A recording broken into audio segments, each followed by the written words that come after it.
My name is Adam Andrzejewski, and I'm the CEO and founder of OpenTheBooks.com. And you know our mission. It's every dime online in real time. And last year, we filed 40,000 Freedom of Information Act requests. This was the most in American history, and we successfully captured $6 trillion of federal, state, and local spending. But it's not enough to capture government spending and open the books. We also audit the books, and the audits make national news.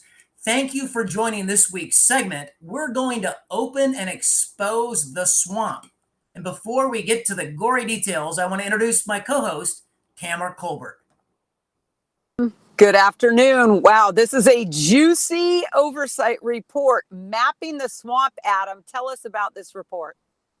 So our auditors did an oversight report called Mapping the Swamp, a study of the administrative state.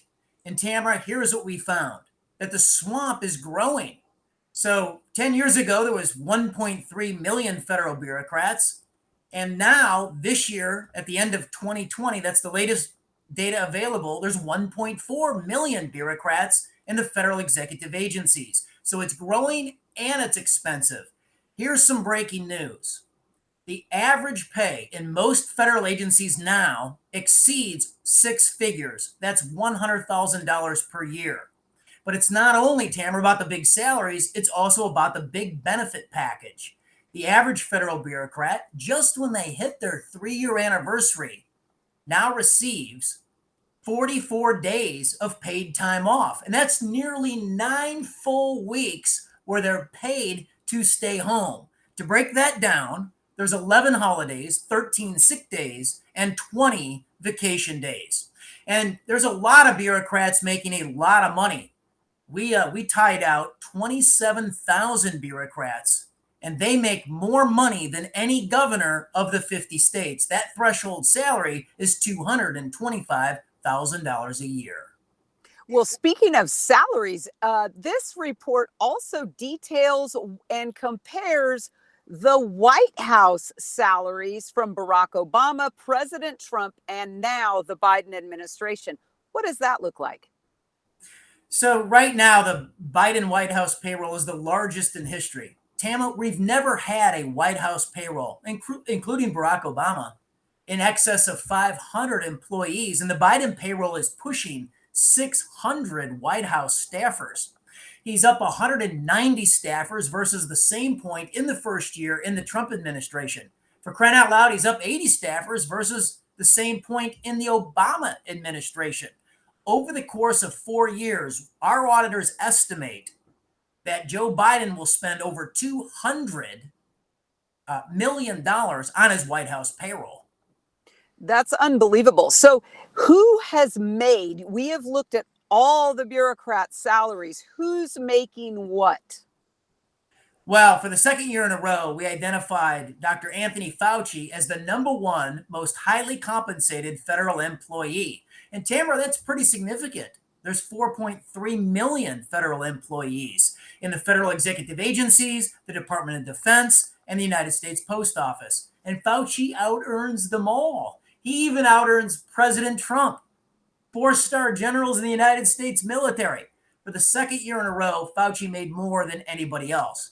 But here's the deal. We just discovered this. He's not even the only breadwinner in his own household.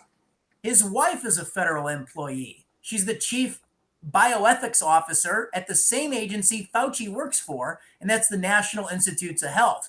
And she makes a ton of money. She made $234,000 last year, nearly out-earning Kamala Harris, the vice president of the United States, at $235,000. And she out-earns House Speaker, for instance, Nancy Pelosi, and every single cabinet official. That's unbelievable.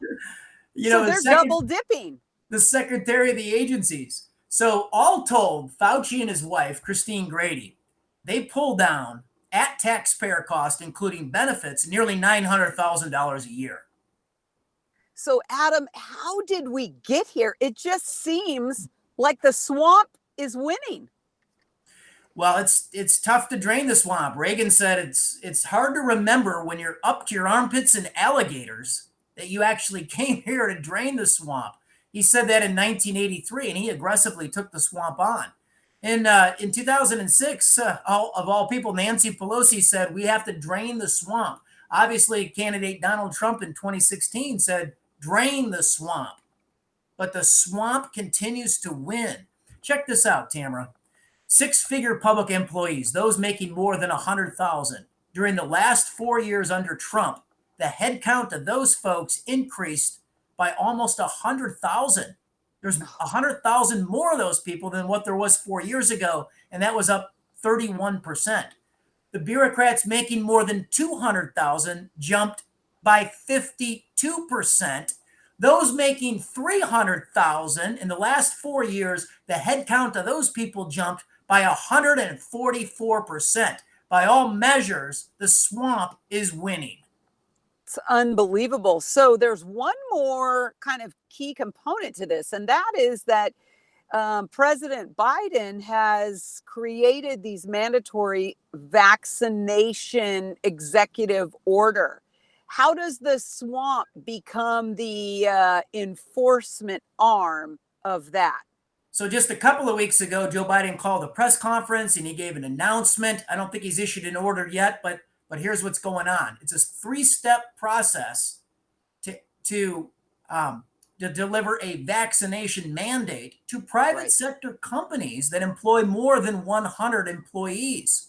So he called his press conference a couple of weeks ago. He announced his policy and he charged OSHA, the Occupational Safe and Health Administration, to enforce the policy. Now, they've set this up. Check this out.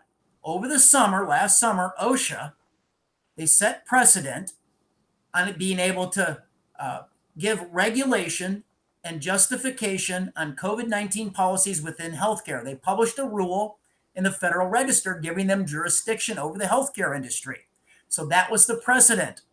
Now the president is saying, publish a new rule, gives yourselves emergency powers on COVID-19 vaccines when it comes to private sector companies over 100.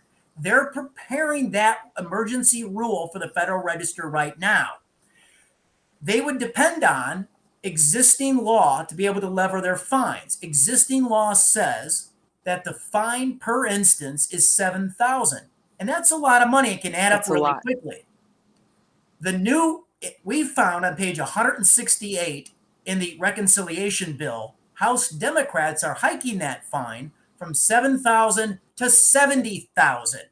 It's unbelievable. On the willful and repeated violation aspect fine, that fine right now stands at $70,000. In the new legislation in the reconciliation bill, House Democrats are hiking that from $70,000 to $700,000. Biden and the House Democrats are playing hardball. If you don't submit to their order to get vaccinated, they are going to bankrupt your company and bankrupt it quickly. This is unheard of in the United States of America. How did we get here, and what can people watching, because I know there's a lot of chatter going on right now, what can we do, Adam, about this? So our latest investigation published at Forbes exposes all of this. And I got to give a big shout out to the Drudge Report. For 44 hours, we were the #1 story at the top of the masthead above the masthead at the Drudge Report on this piece that we put up at Forbes. We'll put the piece up in the chat. It's how Biden expects to enforce his vaccine mandate on private employers with fines ranging from $70,000 to $700,000. This is of national importance to share that piece, educate the American people, and raise your voice.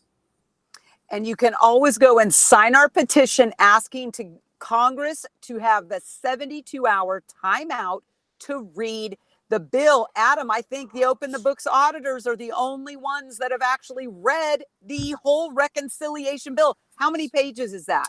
It's 2,700 pages, and we haven't even read every page. We were fortunate that we've got smart auditors that were able to hone in on this section and put all the pieces together that I described. And we caught them red-handed.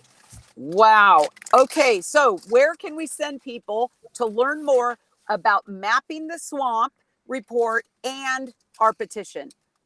So come to openthebooks.com, click on the petition tab across the top, and sign it. urge Congress to read the bill. We don't have a representative republic if our representatives aren't reading the legislation that they're voting on. Thank you so much for joining us this week. We'll be back next week at 4:30 Central, 5:30 p.m. Eastern Time for more Rip Off of the Week. Thank you. Have a great week.